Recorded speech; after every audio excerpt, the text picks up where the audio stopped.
Women Voters of Humboldt County. And tonight, the League presents a forum for the candidates vying for the seat of 2nd District Supervisor. The League of Women Voters, a nonpartisan political organization, encourages informed and active participation in government, works to increase understanding of major public policy issues, and influences public policy through education and advocacy.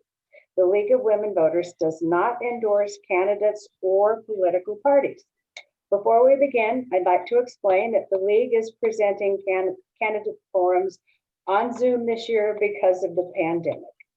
This Zoom forum is still new to the League, so be patient and kind if we experience any technical difficulties during the forum. League members will host, moderate, and time the candidates. Links to the recorded forums and schedules will be advertised and made available to the public by the League.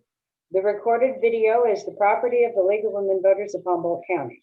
The link to the video may be shared, but no portion of this video may be used for promotional or advertising purposes by candidates or organizations. So instead of each of you drawing a number for speaking order as we typically do, we just drew random numbers for you and created a grid that will determine the order in which you speak. Candidates, you will have 1 minute each for opening and closing statements and 1 minute to answer each question. Questions from the public have been submitted to the League via email and telephone, and various League members reviewed the questions for duplications and personal attacks. As a moderator, I will ask as many questions as possible during the hour that we have for this forum. Our host, Deborah Downs, will unmute you when it is your turn to speak. Our timekeeper is George Winterson, and he will hold up a card to let you know how much time you have left and when you need to stop. When you see the stop sign, please finish your thought and then stop. The office of Supervisor for the 2nd District is a 4-year term with a salary of approximately $95,000 a year. The 2 candidates in this runoff election are Estelle Fennell, incumbent, and Michelle Bushnell, challenger. We'll now begin with Michelle Bushnell and her opening statement. Hello, thank you for inviting me, and thank you to the League of Women Voters for this opportunity. I'm a 4th-generation Humboldt resident who was raised on a cattle ranch. My husband and I have raised 6 children here, and I care deeply about our community. I have always been proactive in helping wherever I see the need. I will bring a range of knowledge and experience to the Office of Supervisor, drawn from diverse life experiences, and be a diligent and transparent supervisor for the 2nd District. With my leadership qualities and your input, we can make the positive changes that we seek. Having been a member of several community governing boards in various capabilities, I understand the importance of having an effective working relationship with my fellow board members. Working together is the best way to make change for greater good. Thank you. Estelle Fennell, now your opening statement, please. Thank you very much, Judy. I'm running for re-election because I feel a deep responsibility to my district and to our county. At a time like this, we need continuity, experience, and proven ability to get things done by working with others, trusted partners at local and state government, as well as community leaders at every level. Over the past 7 months, my #1 priority as your supervisor has been working with our emergency response team and community leaders, implementing plans to help families, schools, local businesses, workers, and essential services navigate through the recovery from COVID-19 pandemic. That steady approach means that today we're one of the few counties in California in the least restrictive tier defined by the governor's task force. My ongoing work priorities are public safety and fire protection, a diversified and stable economy, good paying jobs, local infrastructure, affordable housing and homelessness solutions, renewable and resilient energy supply, restoring the natural flows of the Eel River. Thank you. So we will start our first question with Estelle Fennell, and it is, what does integrity mean to you, And what measurements of accountability do you use in order to ensure that you are acting with integrity? Well, that's a beautiful question. Thank you, Judy. Integrity to me means the very essence of what I think is a way to deal with each other, with the community, with the jobs and the tasks with which we are entrusted. I think integrity means being honest, forthright, and adhering to principles that are founded in respect and dignity and civility. All of those things mean a whole lot to me. And as far as what that means in terms of my job, it means that I will always stay with the principles that I hold dear, that the community holds me to, and that I will always be honest and forthright in my dealings with the public and with the people I work with. And integrity means just staying close to that core. Thank you. Michelle, do you want me to repeat the question? Yes, please. What does integrity mean to you, and what measurements of accountability do you use in order to ensure that you are acting with integrity? Integrity means to me the quality of being honest and morally right and morally whole. I think being able to be undivided in your decisions and consider all issues. Integrity means to be honest, that you can look people in the eye, and that you are being honest to yourself and honest to your community. Okay, thank you. So Michelle, we're going to stay with you for the next question. What experience do you bring to the board that will prove to be invaluable? I think my experience is my life experiences. I never started out, I've never in my life thought of myself as being in politics, but my love for Humboldt County and my love for my community is large. I have a huge variety of experience with business. I've been a retail store owner for 10 years, and I have a variety of life experiences that lend to being able to work with people, work with my communities, and to be able to I know difference of opinions are what the world is made up of, difference of opinions, and how you react to that and getting the information that you need to make a whole decision, despite your personal feelings or personal opinion, is very important. And I think my experience with business is large, and working with my community. And I think I have a really common sense core base thought that I bring to the board that I think would be very helpful. Thank you. All right, we'll go to Estelle now. What experience do you bring to the board that will prove to be invaluable? Well, first of all, I have 8 years experience as a supervisor, so I think that will help enormously. But I'd like to go back a little bit also, because, before I actually was on the board, I've been very involved in the community for as long as I've been here, which is close to 40 years. So started off in the KMUD radio as the news director for 17 and a half years. That made me very familiar with the issues that we face here in Humboldt County. Worked also for the Humboldt Coalition for Property Rights, so dealing with rural property rights and those kind of things that become a very important part of our decision-making process today, maybe more than ever. So I have that, but especially, obviously, I have the experience of working with state, local, federal leaders and all of my colleagues on the board. So I think that I obviously will be able to hit the ground running when re-elected in November. Okay, thank you. Estelle, we're going to stay with you for question number 3, which is, do you feel that homelessness is a problem in your district, and what would you do to solve the problem? I do feel that homelessness is a problem, not only in my district, in the county, in the nation, in the world. And we are working quite vigorously to deal with that. We established as a county, and I was the ad hoc committee that set this up, the Housing and Homelessness Solutions Advisory Committee. But we've gone a step further now. In fact, there's an item on the ballot, and I thoroughly supported, which is Measure I. It deals with Article 34 of the Constitution, and it's up to the voters to give the county the ability to actually be involved in providing housing for the homeless here in Humboldt County. We haven't had that. We have to get this vote. So that's a huge thing. Obviously, we also have been working with the homeless specifically through the COVID emergency. We put teams out into the field, created housing for people who are in vulnerable categories or perhaps had tested. And so I think that overall, we've been doing a good job and will continue to do so. All right. Michelle, do you feel that homelessness is a problem in your district? And what would you do to solve the problem?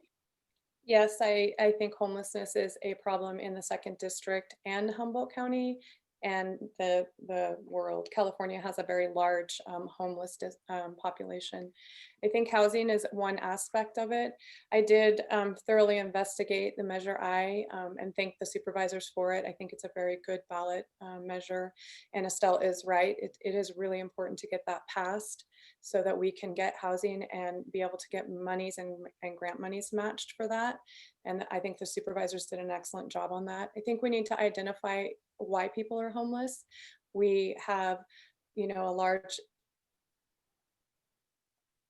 and identifying why and what accomplished them making themselves not homeless is really important. Housing, mental health, addiction problems. Sometimes someone's just out on their luck and need help just for that moment. And we really have to identify those types of things. I think it's really important for our county to work together, all of our districts, and that we have the same method throughout Humboldt would make it very well. Thank you. Sorry to go over. That's okay. I think that your transmission kind of stopped a little bit in all of that. So it's okay. I'm sorry, you guys are kind of going in and out. I apologize. I normally have very good service here. It's okay. We'll just try and deal with it. And if you need a little bit more time because we lose you, it'll be fine too. Okay. So question number 4 will stay with you, Michelle. Given the recent and continuing fires in the South County, what can you do as a supervisor to aid those ranchers who have lost so much in the fire? Well, the fires are more than just a Humboldt County issue, but I think that helping them to find solutions and to find possibly not grant monies, but there's FEMA monies, there's emergency monies, helping them to find resources to get hay and that type of thing that they need is really important. I think just giving them information and offering them the help and services that are available, informing them is very important. The fires have been very destructive in our area, although not in Humboldt. Our surrounding communities are our neighbors, and we need to be very diligent with that and helping our neighbors recover from this disaster. Thank you. Estelle, would you like me to reread the question or? No, I mean, basically we're asking what we can do to help people who have been affected by the fires. Correct. Yeah, I think that, obviously right when it was happening, we needed to provide the kind of help with having a resource center at the county fairgrounds, etc. But it took more than that. It took a lot of management. We didn't have any damage here in Humboldt County, but we were very badly threatened. And that doesn't go to say that we won't have it in the future. And our neighbors to the east and to the south have been very badly affected. Obviously, what we need to do is we need to continue as supervisors, lobby at the state level to get more resources out there. And that's why I went out to the fires with Senator McGuire. He went back to Sacramento, and already we're moving some more resources towards these fires. That's what it takes as a supervisor to make those connections and bring people to the situation so they understand what we're dealing with. And I'm glad that the federal government has finally agreed that we do in fact have a disaster and an emergency, and we'll be seeing some funds through that. Thank you. Estelle, we'll stay with you. How will you bring a more just and equitable lens to the work you do to serve our community? Can you repeat that? I like the question, but I want to be sure I understand it. how will you bring a more just and equitable lens to the work you do to serve our community? Well, how I will do it is to continue with what the county is already putting in place and has put in place, which is to really look at equity as a very significant aspect of running the county, running any public services actually. So we have training in terms of not just our law enforcement, but also every worker in Humboldt County goes through training with regard to equity issues. We also have, from my own perspective, just basically being aware of that, adhering to those principles, taking those principles into consideration with every decision I make, and especially when it comes to obviously dealing with both employees and the public at large. Thank you. Michelle, how will you bring a more just and equitable lens to the work you do to serve our community? Acknowledging that we need to is really important.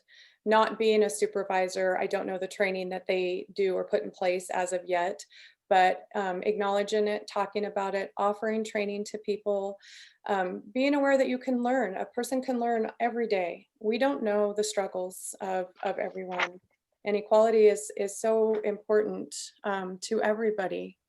I'm sorry, my screen is messed up. Can you guys see me? You're okay, you're fine. You're going fine, yeah. Okay, thank you, Estelle. Just acknowledging it, offering the training, having the training for our employees, especially with the Sheriff's Department and those types of entities that work with the public a lot. You have to be aware of it. Okay, so we will stay with you, Michelle, and the next question is, what do you think Humboldt County needs to do to prepare for the impacts of climate change?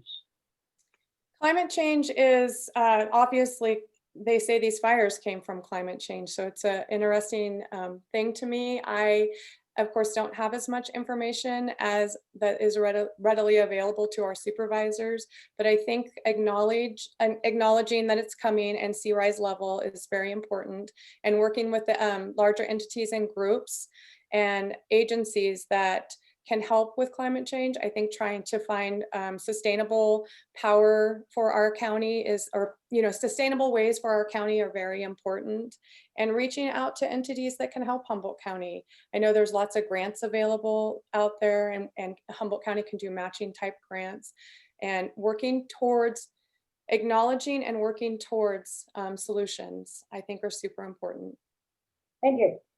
Estelle, what do you think Humboldt County needs to do to prepare for the impacts of climate change?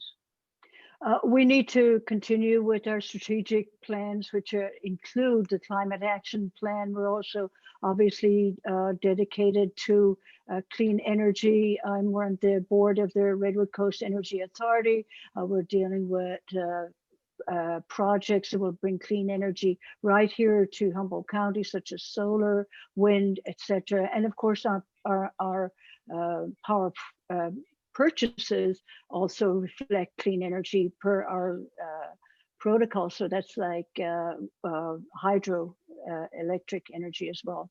But in the meantime, we have to look at sea level rise, and we have to look at forest management. We have to look at prescribed burning so that our fires don't, the fires that we do deal with don't destroy our forests and our atmosphere. And we really need to look at how we plan our county in order to handle the changes that are coming with climate change. And that absolutely, heat is one of those, but it's more than that. It's sea level rise and on all of those things. Thank you. So we'll stay with you, Estelle, for question number 7. What are your plans for bringing together the various factions in your district? My plans are that it's a core principle of mine that working together is how you get things done. I can say that over and over.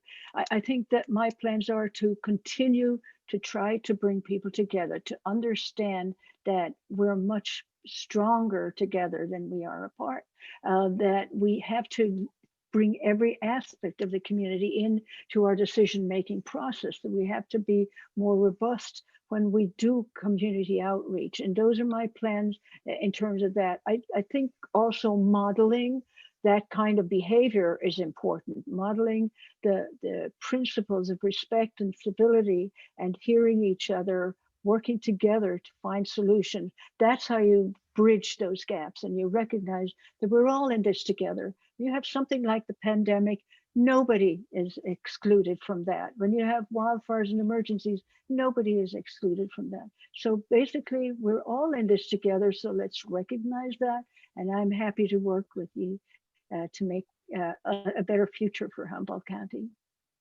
All right, Michelle, what are your plans for bringing together the various factions in your district?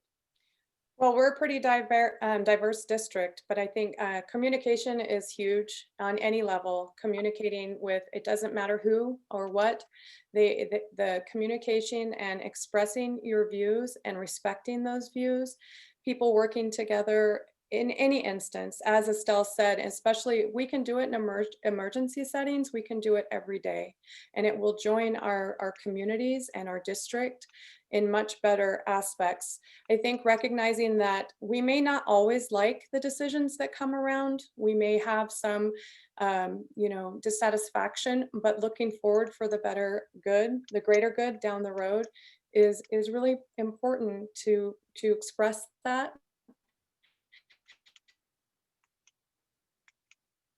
It's just really a huge thing for me. Okay. So lots of things can be construed different if you don't have the communication going. All right, and we will stay with you, Michelle, for question number 8. And it reads, how do you see the role of the Board of Supervisors as it works with other elected county department heads? I see the role of supervisors and county heads, the role of supervisors as a guidance tool. I also see that the county heads are also so important to supervisors to be the informational base, to give them solution or to give them information and for the supervisors to help find solutions. I also see the supervisors being a bridge for the community, their districts with department heads, trying to work solutions out with them, with constituents, if there is such an issue that arises, which they do arise all the time. Okay, and Estelle. Well, I'll go back to sorry, Judy, I'll just go back to my tried and true teamwork gets it done. I do believe that when I'm elected, when any other elected official is elected, we're all here to serve the county. And if you look at the county structure, the voters, the people of the county are the top of the tier. And then come the supervisors and then the other elected officials. We're all working together as a county. So the role of the supervisor is to ensure that that happens. We obviously entrust people who are elected to various positions, the sheriff, the county administrator of the elections, the treasurer, tax collector, auditor, controller, everybody is elected into their position, but we're all working together. So I see the Board of Supervisors as the head of that, representing the people, but also as the center of a team that needs to get the job done for the people of Humboldt County. That's where I say teamwork really is important. All right, question number 9, we'll stay with Estelle. What will you do or could you do to fix the roads in your district? Oh my goodness. What it's probably a huge part of my job. I work constantly with the Public Works Department and also with other agencies such as state parks, if we've got to find a solution for, as we did, for instance, going through Whitmore Grove. We're now having an issue with Panther Gap. But the bottom line is it's a big part of the job. And I have actually been very instrumental in working again as a team with Public Works and other agencies to get some very major issues taken care of. But we also need to be sure that the day-to-day maintenance is done in a way that we don't wind up with more and more deferred maintenance. Now, obviously, we have some extra funding because of SB1, and we're taking on some pretty challenging fixes throughout my district, and that's going to continue. I will work with Public Works and the community to identify those needs. There are some that have had to wait because of the COVID emergency. We had one in particular that had to be put off, but that'll be on it worked again in the spring. But we're, yeah, definitely work with Public Works and the community. All right. And identify funds, Measure Z funds, a big deal. Michelle, what would you do to fix the roads in your district? Not being a supervisor, you know, I'm going to have to hit the ground running, but I do know identifying the problems, working with the Tom Matson and his team, as Estelle said, being a team player. I think a squeaky wheel might help, which would be just community identifying the roads in our district that need a lot of attention, and bringing that to the attention and saying, what can we do about this? And can we work on this?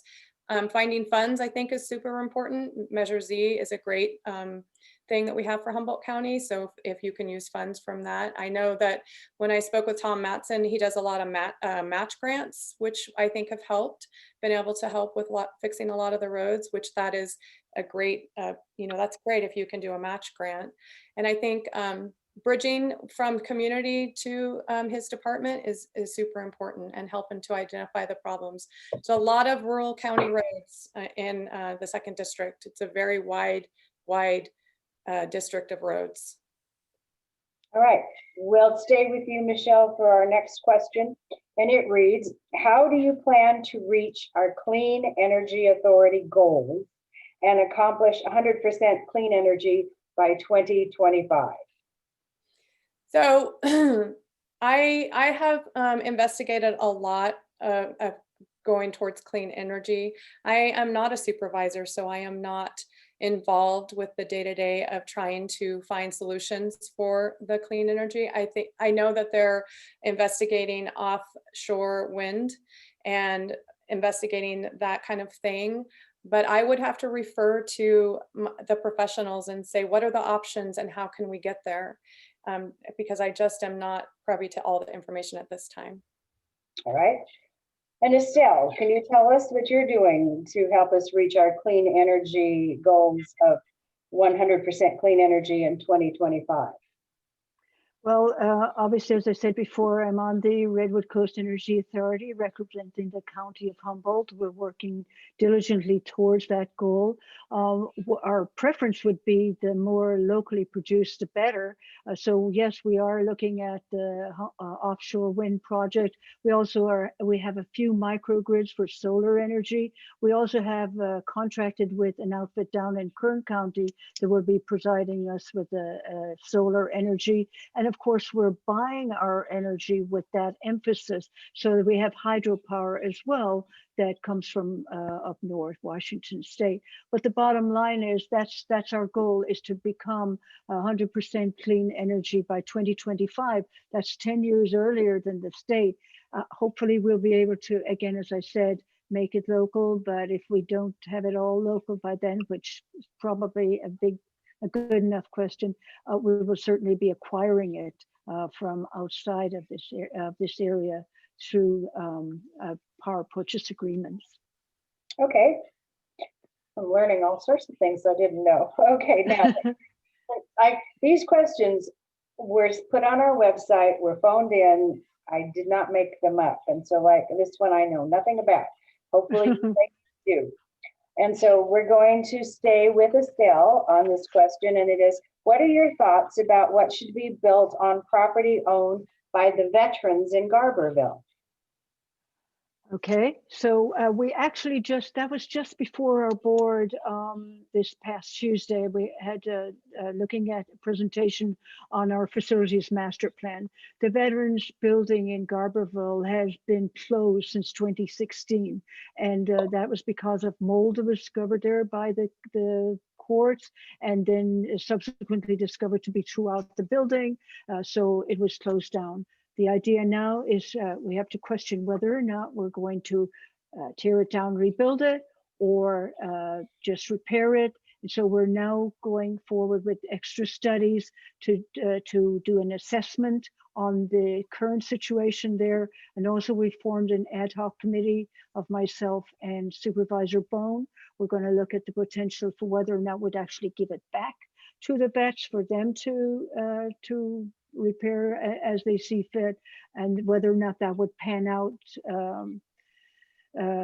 economically for them is a very big question. But the bottom line is we're working hard on it now, and I appreciate the community showing up and giving their support for the vets at our last meeting. It was very pivotal. Thank you. Michelle, you want to comment on this? Can you read the question again, please? Sure. I moved my papers, hang on. Oh, I'm sorry. That's okay. What are your thoughts about what should be built on the property owned by the veterans in Garberville? My thoughts are that the veterans need to have a veterans hall built on their property in Garberville. I know that it's not that simple, and because of the mold issue, we have to find a path. The county is looking at a path. There was tons of conversation, really good feedback on the supervisors meeting, and I think that that will help them. But bottom line is if at all possible, I think the vets need to have their vets hall on their property in Garberville. That hall means so much to so many people in Southern Humboldt, not only the vets, but our community. It's a venue for our community. We don't have a lot of venues. When my grandfather had his funeral there, when he passed, right before he passed, he said the one thing he wanted was there, and it was very meaningful to my family and my to do that. And we just need to identify what we can do for them and just move forward. Okay. Our next question will stay with Michelle, and is what is your position on the recent pay raise the Board of Supervisors passed for themselves? I don't have a lot of background on it, so I don't really have an opinion on it. I think that life is expensive, and cost of living increased wages are currently something that everybody sees. And so I don't have a ton of information on it, but I would probably just have to refrain from answering without having the background on it. But I do know that, life is expensive, and supervisors dedicate a ton of their time to the communities, and their job is not a 9-to-5 job. And I do recognize that. They all work very hard and long hours and 7 days a week sometimes. Thank you. Estelle, what's your position on the pay raise? Well, one of the things I like to reflect on with this is that everybody else gets a pay raise, but the supervisor gets to talk about theirs, because the fact of the matter is that, of course, the pay raise we had was also given to every other elected official, all the department heads, as well as every worker in Humboldt County. So my position is that supervisors are just like everybody else. We've got the costs associated with our job and our families, but also we put a lot of work in. I mean, you wouldn't believe how much I pay just to serve in terms of just driving, etc. But your miles are not reimbursed, by the way. So bottom line, my position is it's fair, it's equitable, and I think it's just fine. Thank you. I think it's good that you all express that, because I think people don't know sometimes. Yeah, thank you, Judy. We'll go to the next question. We'll stay with Estelle, and it is, what is your position on the current general plan allowing up to 2 permitted residences on a rural property? I 100% support it, Judy. I think it's important for rural residents to have that ability. Let's say, for instance, to have their family members with them. The way that we've designed it is that they would be within a small footprint. It's not that they're going to subdivide out and whatever. And I think that accessory dwelling units are a pretty important part of meeting our housing goals. You know, this is across the county. We really have put that program in place. I really want to thank the planning department for putting all of the work in, and I definitely support second houses in rural areas. All right, Michelle, would you like to comment on it? Oh, sure. I absolutely support it. I live very rurally, and if say my in-laws or my father-in-law, my parent needed to be here with me, I would want the ability to build them a dwelling next to me where I could help them. Or if my children were in a position that they needed that. Living rurally also, you do have family members that could be working with you and be able to live in their own home with their own space. I got the chance to listen to this as they were debating this at a supervisor's meeting. It was very interesting to me, and I do 100% support it. All right, and Michelle, we'll stay with you for the next question. How do you understand equity and inclusion, and how does this factor into your work? I am learning a lot as you know, it is in everybody's forefront right now. And equity, as I understand it, is that everybody is the same. And I'm doing a lot of studying on it just to make sure that I understand it. And what was the second part? Exclusion? Inclusion, and you know, and how do you live your life? How do you do your work so that you have inclusion of everyone? I just don't recognize people are just people to me. And so I just don't have a thought in my head that anyone's different. But I know that I have a lot to learn about the entire topic. And so I am trying to educate myself on it. All right. Estelle, would you comment on how do you understand equity and inclusion and how it factors into your work? I think that equity inclusion is extremely important. And as I mentioned earlier, we do have that as part of our training programs, etc. Now, it's a pivotal part of moving forward as a county in a healthy way.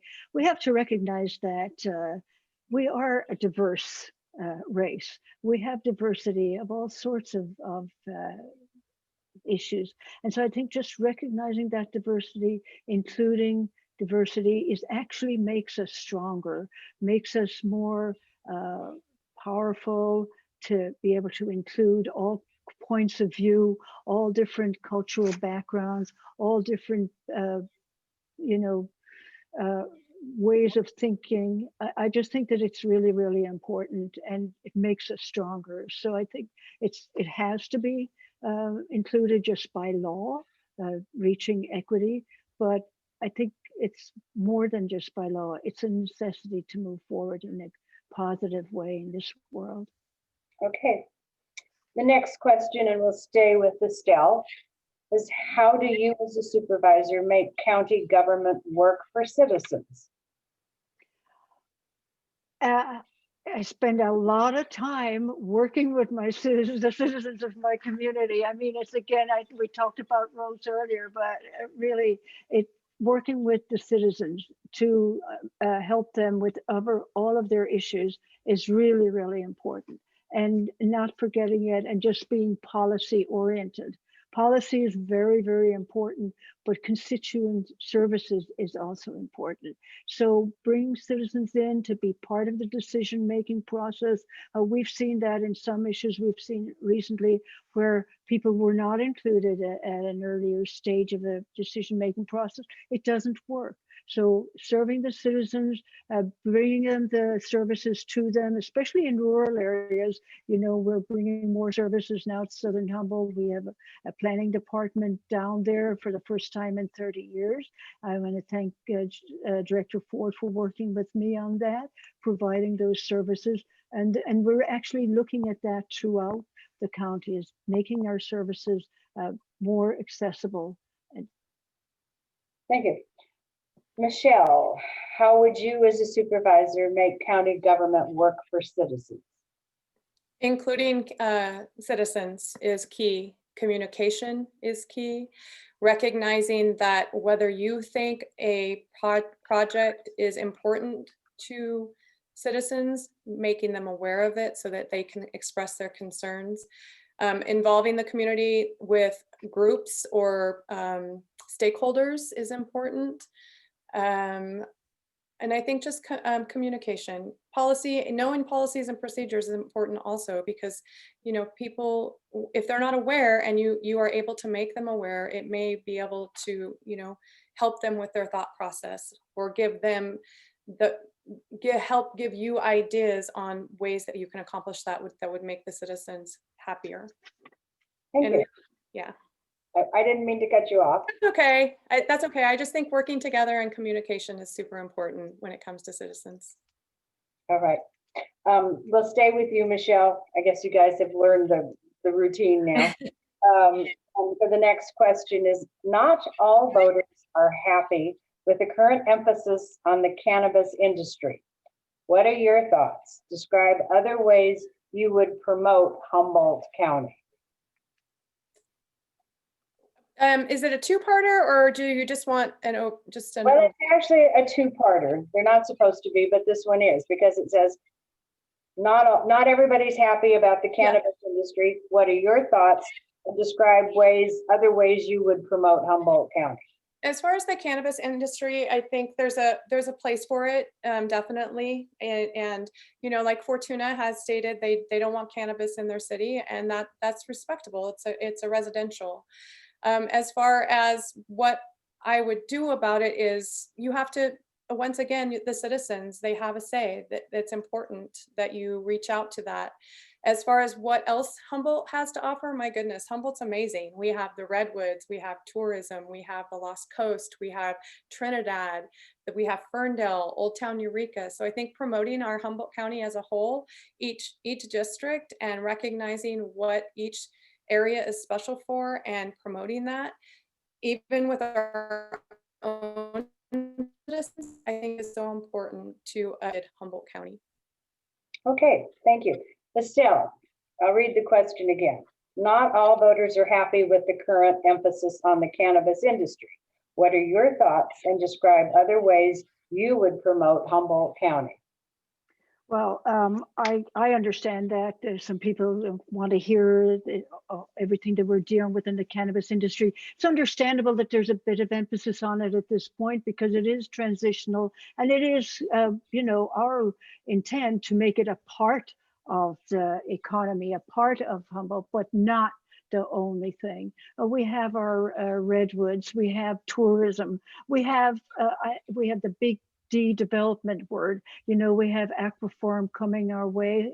We have other industries that are locating here. We've got location. Look at what happened with the pandemic. We have more people interested in locating to our county now, and we can promote our county as a good place to work as well as to recreate. You can telecommute.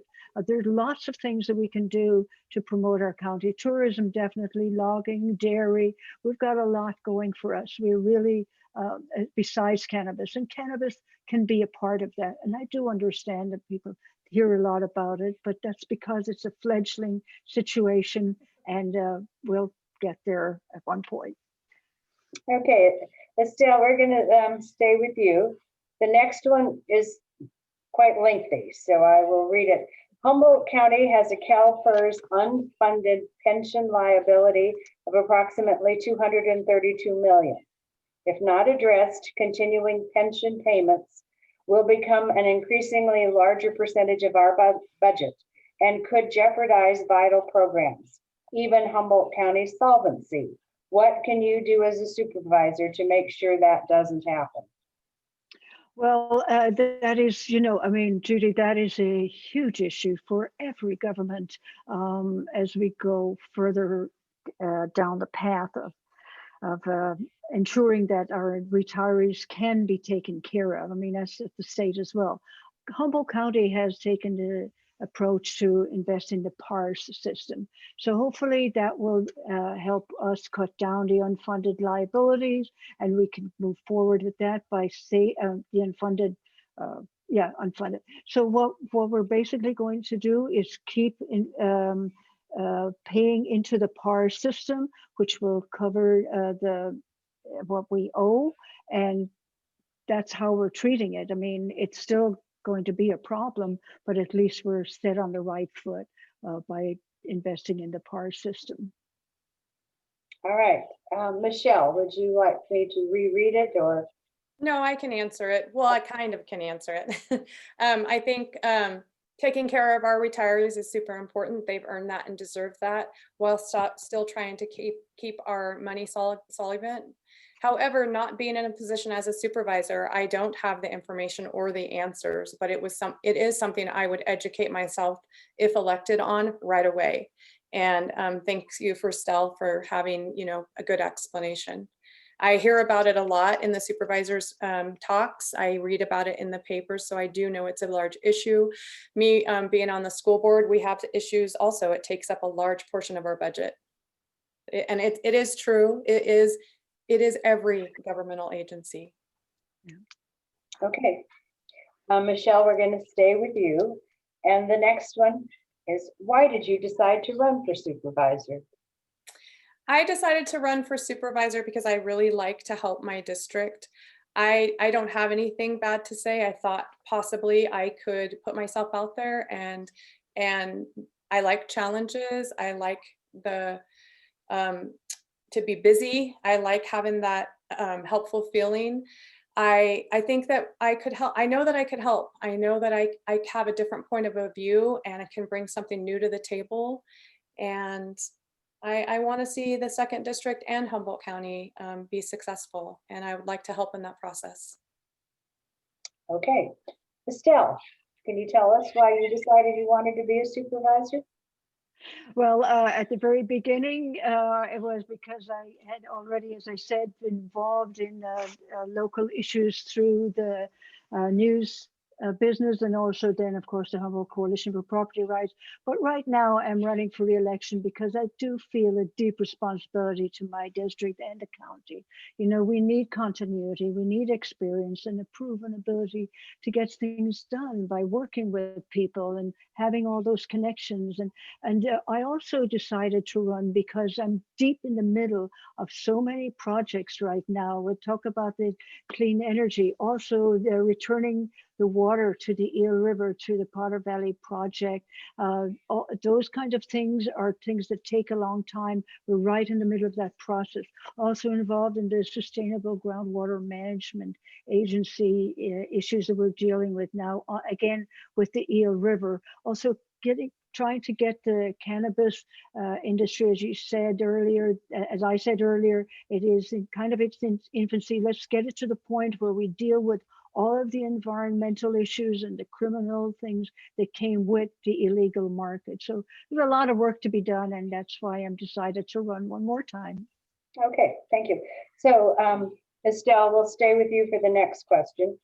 And I have no idea what this is, so hopefully you two do.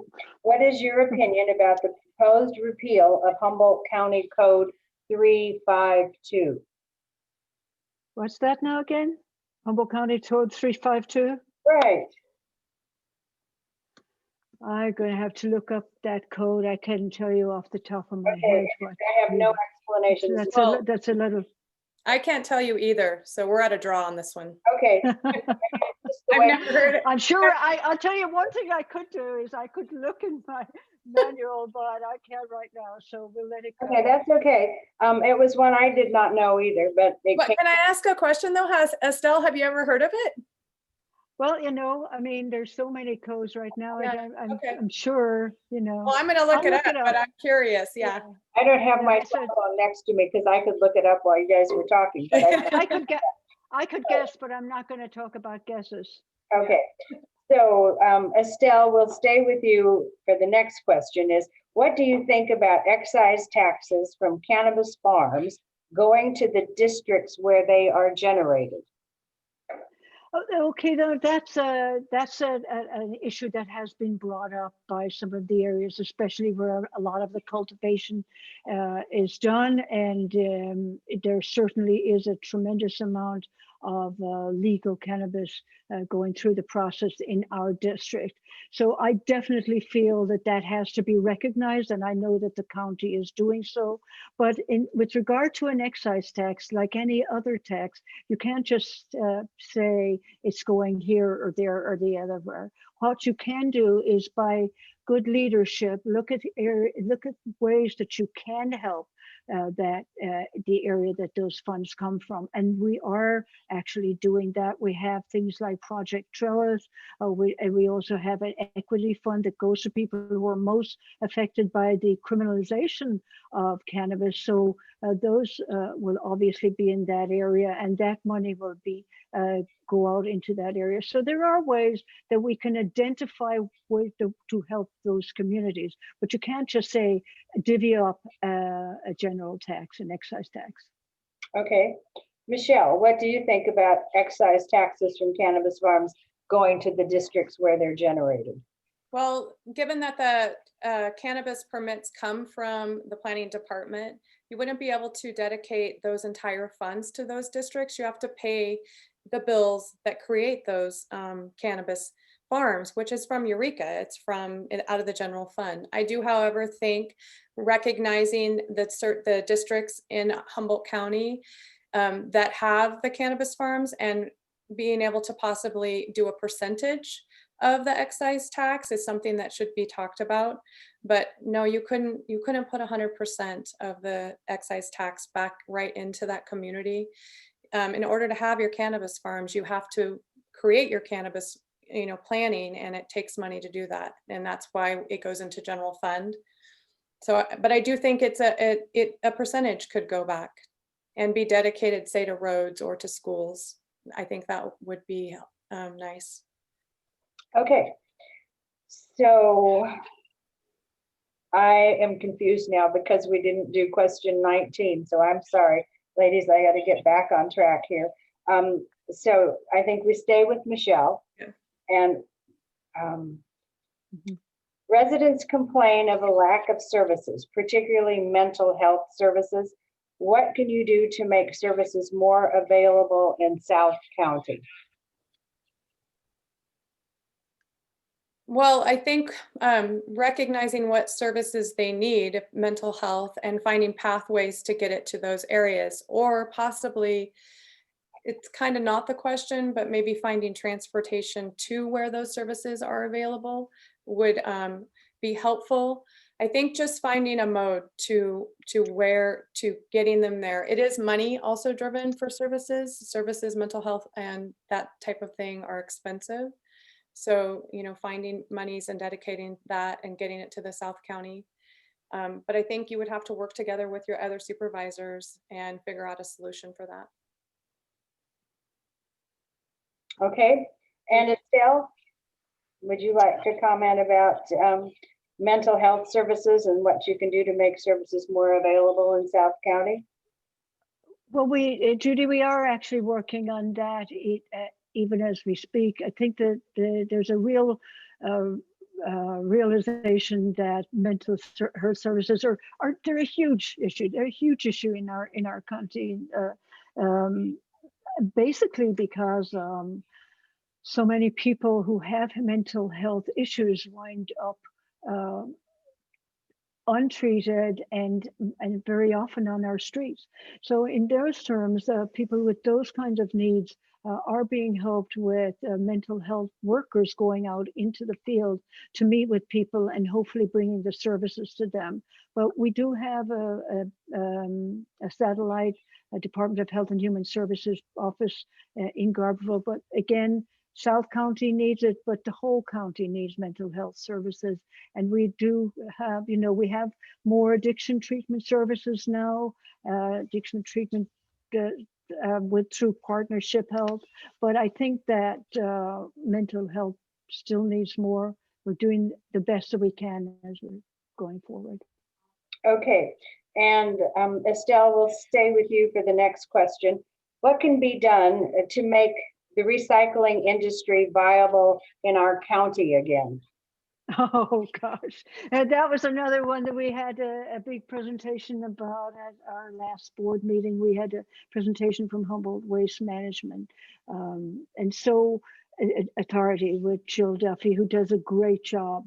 The bottom line there is, this has been brought to the fore with the CRV issue, where that's basically not even happening right now in Humboldt County. And we're in a terrible situation because Cal Recycle is not kicking down that money and not making it possible for people to provide those services, which are tied in a way to the commodities market. It costs money. It shouldn't cost money, but it costs money to operate these programs. This is an issue that is not just for Humboldt County. It's for the state. And again, as I've said it before, the nation and the world. There's too much plastic in the world. We have to look at to bring that down so that we can deal with recycling, because some of the things that we thought could be recycled are turning out to be not very recyclable. So we just have to keep plugging away, but we do have to work with the state and the federal government to address that more thoroughly. Okay, Michelle. Can you repeat the question, please? What can be done to make the recycling industry viable again in our county? I think I know working with the state agencies and being that squeaky wheel and revisiting the subject often and trying to find solutions. Like Estelle said, though, I think it's going to be a uphill battle. I listened to it at the last Board of Supervisors meeting, and they put a lot of time and dedication into trying to find solutions for it. And it sounds like it's going to be a lengthy process to get it back to where it could be viable. Okay, I think because we started early, Yeah. we're about to do our last question, and then we'll have closing statements. I'm everything's a little confused here. So, given that you are currently in a runoff election, what is your opinion about ranked choice voting? And I'm directing that to Michelle. Well, I'll be quite honest. I don't know what ranked choice voting is. So okay, that's it is a measure that's on the ballot for the city of Eureka right now, and it's a form of voting that is used in various cities throughout the state, and the state of Maine uses it. Okay. And well, it's not on my ballot, and it's not anything I have investigated. So I would have to pass on opinion because I don't have enough information. Okay, and that's fine. Estelle, would you like to comment on ranked choice voting? Yeah, I do, Judy. So it's not just in the cities around here. It's actually used extensively in other nations, in Europe, etc. And so that's the way that they've been voting for quite some time. It's also linked somewhat to parliamentary government. So it's a little bit of a different fit to our system of government. That being said, the argument is that the results are there. It's a sort of like, okay, if we don't get a majority, the one who gets the first and the second will come up to the front. And so it's that kind of a thing that I guess satisfies our need for immediate results. I definitely have an open mind about it. I would like to explore it more if it were obviously to deal with county-wide offices and how that would work. But I definitely know it works in other countries. And so. All right, thank you. All right, so now we'll go to our closing statements, and we'll begin with Estelle. If we could have your closing statement, that would be great. Thank you, Judy. So I would just like to thank everyone, especially the League of Women Voters. This election is about who will guide and serve us through the next 4 years. And I believe strongly that experience and strong leadership matter, and that's what I provide. I have a proven track record of working with my community and getting things done. I have the skills and the courage to move this county forward in a positive direction. I believe strongly in teamwork and respectful collaboration. I've been serving for 2 terms now, and during that time, I've worked on and developed trusted relationships at the county, regional, state, and federal levels. And that's essential for me as 2nd District Supervisor to bring needed services, resources, and funding to my district and the county as a whole. I'm proud to represent the 2nd District in the county, and I look forward to continuing my service in the coming years. I'm endorsed by state and local elected officials, the sheriffs of Humboldt and Mendo, and numerous local trade unions. Please go to my website to learn more about my achievements and the hundreds of community members who join me in asking for your vote on November 3rd. Thank you. Michelle Bushnell, could we now have your closing statement? Sure. Thank you for the opportunity to be with you tonight and with Estelle and the other people on. I really appreciate the support I have received. I've met so many wonderful people and had so many great conversations.